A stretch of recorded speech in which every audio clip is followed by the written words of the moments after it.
तो सोचा आज कुछ खास टिप्स लेकर आऊँ आपके लिए जो कि सबसे ज़्यादा आपको फ़ायदा दिलाए, घंटों का काम आपका मिनटों में हो जाए और साथ ही में खूब सारी बचत कर पाएँ आप और खुद के लिए समय भी निकाल पाएँ। तो हेलो एवरीवन, कैसे हैं आप सब लोग? उम्मीद करती हूँ आप सब बहुत अच्छे होंगे। तो चलिए बिना देरी किए आज का वीडियो शुरू करते हैं और वीडियो अगर यूज़फुल लगे तो प्लीज़ लाइक करिएगा, शेयर करिएगा, चैनल पे न्यू है तो सब्सक्राइब कर लीजिएगा। तो चलिए देखते हैं आज की फर्स्ट टिप। इस तरीके के छोटे बड़े शीशे का इस्तेमाल हम सब लोग करते हैं और जब इस्तेमाल करते करते कुछ दिन में आप देखते होंगे काफ़ी ज़्यादा जो है इस तरीके से गंदा हो जाता है, इस पे धब्बे से पड़ जाते हैं और उसको अच्छे से साफ़ वो हो नहीं पाता है। अगर इसको हम पानी से साफ़ करते हैं तो धीरे धीरे ये जो शीशा होता है ना ये ख़राब हो जाता है। तो इसको हम कैसे साफ़ करें, इसके लिए एक तरीका आपके साथ शेयर कर रही हूँ। आपको क्या करना है कि जो भी ये छोटा वाला जो मिरर होता है ना उसको आप ले जाइए और फ्रीजर में इस तरीके से सिर्फ 1 मिनट के लिए आप रख दीजिए। उसके बाद आप देखिएगा उस पर इस तरीके से भाप की एक लेयर सी जम जाएगी। उसके बाद आप कोई भी सूती कपड़ा हो वो ले लीजिए या फिर टिश्यू पेपर लेकर इस तरीके से उसको रब कर दीजिए बहुत ही अच्छे से। जितने भी उस पर दाग धब्बे लगे होंगे ना वो सब अच्छे से निकल जाता है। कोई अलग से आपको मेहनत नहीं करनी पड़ेगी, कुछ अलग से आपको लगाना नहीं पड़ेगा। बस इस तरीके से आप फ्रिज में अगर आप रख देते हैं तो जो भी उसमें गंदगी जो दाग धब्बे लगे होंगे ना, पानी जो हम लोग कंघी वगैरह करते हैं तो उसके जो छींटे वगैरह पड़ते हैं वो सब इस तरीके से बहुत ही अच्छे से साफ़ हो जाएंगे। तो उम्मीद करती हूँ छोटी सी टिप आपको ज़रूर पसंद आई होगी, ज़रूर ट्राई करके देखिएगा। तो चलिए देखते हैं अगली टिप कौन सी है। नेक्स्ट टिप जो है वो ग्रीन टी से जुड़ी हुई है। जब भी आप इस तरीके से पाउच में से ग्रीन टी का बैग निकाल के जब आप देखते होंगे कप में रखते हैं इसको और जब इसमें पानी को फिल करते हैं तो ये जो डोरी होती है ना ये इसके अंदर सरक कर चली जाती है। उसके बाद बार बार निकालना पड़ता है तो थोड़ी सी प्रॉब्लम आती है। तो अगर आप ग्रीन टी पीने के शौकीन हैं और ये इस प्रॉब्लम से अगर आप सफ़र कर रहे हैं तो ये तरीका आप इस्तेमाल करिएगा। जब भी आप ग्रीन टी को बनाने के लिए इस तरीके से बैग उसमें रखें तो ये जो बैग का थ्रेड होता है ना वो आप क्या करिए, ये जो हैंडल होता है ना जिस भी मग में आप पीते हैं तो वहाँ पे जो हैंडल होता है बस इस तरीके से उसमें इसको फंसा दीजिए। तो आसानी से जो आपका टी बैग है वो पानी के अंदर रहेगा भी और बिना किसी प्रॉब्लम के आप जो है ग्रीन टी का मज़ा ले सकते हैं।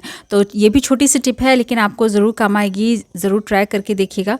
चलिए देखते हैं नेक्स्ट टिप। इस तरीके का मैच बॉक्स का इस्तेमाल हम करते हैं। कई बार ऐसा होता है जब हम खाना बनाते हैं तो गीले हाथों से इसको हम छू देते हैं तो भी क्या होता है ना कि ये जो मसाला वाला पार्ट है ये भीग जाता है। उसके बाद ये माचिस ठीक से जलती नहीं है या फिर कभी गलती से हमें ये जो माचिस है वो पानी में भी गिर जाती है। और जैसे बरसात का टाइम अब है तो क्या होता है ना कभी कभार 2-3 दिन तक लगातार बारिश हो रही है और ये जो है धूप नहीं निकल रही है तो हम इसको कैसे सुखाएं। तो हम डेली जो है कुकिंग करते हैं और कुकिंग करने के बाद जो है जो बर्नर होता है ना वो बहुत टाइम तक जो है उसके आसपास का एरिया जो है बर्नर होता है वो गर्म भी रहता है। तो अगर इस तरीके से कभी दिक्कत हो जाती है ना, मैच बॉक्स अगर पानी में गिर जाता है या भीग जाता है या गीले हाथों से अगर आप छू देते हैं तो वो नहीं जल रही है, उसका जो मसाला है वो नमी आ गई है उसमें, तो इस तरीके से आप बर्नर पर आप रख दीजिएगा कुछ देर के लिए।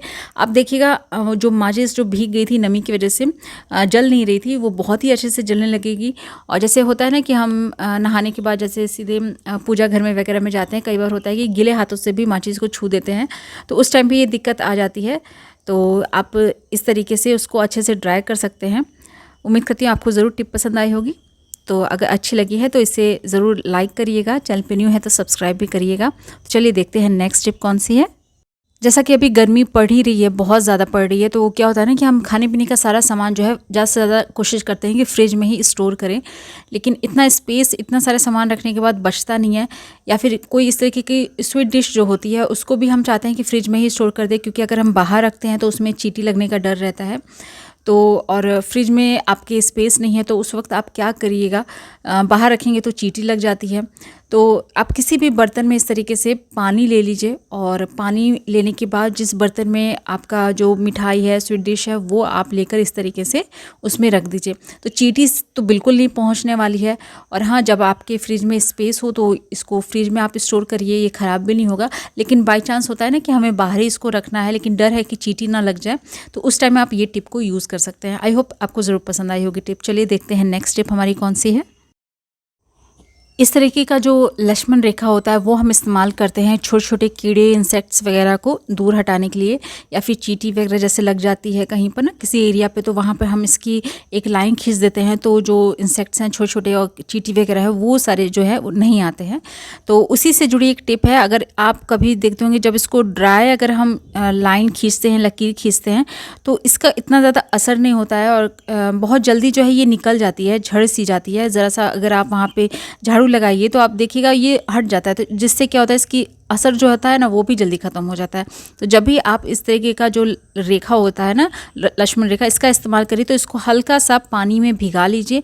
उसके बाद जहाँ पर भी आपको लकीर खींची ना वहाँ पर खींचिए, बहुत ही अच्छे से वो चिपकी भी रहेगी और काफ़ी लॉन्ग टाइम तक ये वहाँ पर रहेगी, उसका असर जो है वो वहाँ पर रहेगा। तो ये भी छोटी सी टिप है लेकिन आपके बहुत काम आएगी, ज़रूर ट्राई करके देखिएगा। तो इस तरीके से लक्ष्मण जो रेखा होती है वो बहुत ज़्यादा यूज़फुल होती है, आप ज़रूर रखा करिए। इस तरीके से आप उसको रखेंगे तो आपके जो बहुत सारे सामान जो है उसकी सेफ्टी भी हो पाती है। अच्छा, कई बार होता है ना कि हम पूरा स्टिक लेकर आते हैं और एक सीज़न में ये ख़त्म नहीं होती है, तो हम इसको क्या करते हैं, इसका जो कार्टून जो होता है ना जिसमें ये आता है वो बहुत जल्दी ख़राब हो जाता है।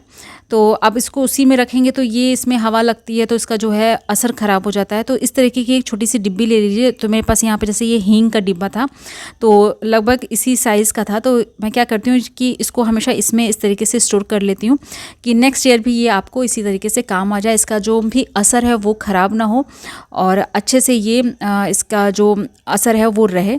तो इस तरीके से भी आप इसको स्टोर करके रखिएगा ना तो बहुत लंबे समय तक चलता है, तो ज़रूर ट्राई करके देखिएगा। चलिए देखते हैं नेक्स्ट। अगली जो टिप है वो सुई धागा से जुड़ी हुई है। कई लोगों को बहुत प्रॉब्लम होती है, जो छोटी वाली सुई होती है ना उसमें धागा डालने में। कई लोगों के जो है आई साइड वीक होते हैं, उन्हें ठीक से दिखाई नहीं पड़ता है, या फिर कभी होता है ना कि हम डिम लाइट में काम कर रहे हैं, या फिर बूढ़े बुजुर्ग होते हैं नहीं सुई छोटी वाली सुई में धागा वो डाल पाते हैं। तो उस समय के लिए एक छोटी सी टिप आपके साथ शेयर कर रही हूँ। आई होप आपको ज़रूर पसंद आएगी और अगर यूज़फुल लगे तो प्लीज़ वीडियो को लाइक भी करिएगा। तो इस तरीके का आटा गुथा हुआ हमारे पास रहता है, हम कभी रोटी बनाते हैं, एक आध रोटी का आटा जो बच जाता है तो स्टोर करके इस तरीके से फ्रिज में रख देते हैं। तो उसमें से एकदम थोड़ा सा आटा आप ले लीजिए और हल्का सा पानी ले लीजिए और इस तरीके से उसको मिलाकर धागे का जो छोर होता है ना उस पर आप लगा दीजिए और इसको छोड़ दीजिए थोड़ी देर के लिए सूखने के लिए। जब ये अच्छे से ड्राई हो जाए तो आप देखिएगा जो ये छोर होता है ना जहाँ पे हम नीडल में इसको डालते हैं वो हार्ड हो जाएगा, कड़ा हो जाएगा सूखने के बाद। तब आप ईजिली जो अगर छोटी सी छोटी सुई में भी अगर आप धागा डाल रहे हैं ना तो बहुत ही आसानी से चला जाता है। अगर आपके पास गुथा हुआ आटा नहीं है तो आप सूखा आटा भी ले लीजिए और थोड़ा सा उसमें पानी इस तरीके से मिलाकर और फिर इस काम को करिएगा तो बहुत ही आसानी से जो है सुई में धागा चला जाएगा और आपका काम जो है बेहद आसान हो जाएगा। तो आई होप आपको ज़रूर पसंद आई होगी टिप। तो दोस्तों ये था आज का वीडियो। उम्मीद करती हूँ आज के सारे टिप्स एंड ट्रिक्स आपको ज़रूर यूज़फुल लगे होंगे। वीडियो अगर अच्छा लगा है तो इसे एक लाइक करिएगा, शेयर करिएगा। चैनल पे अगर आप पहली बार आए हैं तो इसे प्लीज़ सब्सक्राइब करिएगा और कमेंट बॉक्स में ज़रूर बताइएगा आपको इनमें से कौन सी टिप सबसे ज़्यादा यूज़फुल लगी है और आप मेरा वीडियो कहाँ से देख रहे हैं ताकि मैं जान सकूँ ये मेरा वीडियो कहाँ तक गया।